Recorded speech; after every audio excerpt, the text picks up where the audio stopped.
ছিল বিএনপি এবং এর আমি সর্বপ্রথম আমি সহ অনেকে সমর্থন করেছিলেন এবং করে রাজা পাই ভাই সহ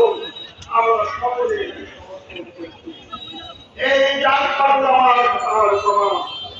কিছুদিন আগে সম্মানিত সদস্য ডক্টর জাহিদের উপস্থিতিতে যে জনসভা হয় সেই জনসভায় হাত ধরে শপথ করেছি আমরা ঐক্যবদ্ধ থেকে কাজ করবো সবাই মিলে ঐক্য করতে হবে আগে শীতের কাজ থেকে আমরা বিজয়ী করি আজকে এই সভা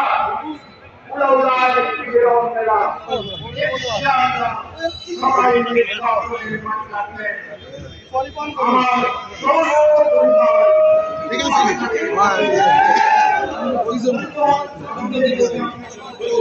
পরিবার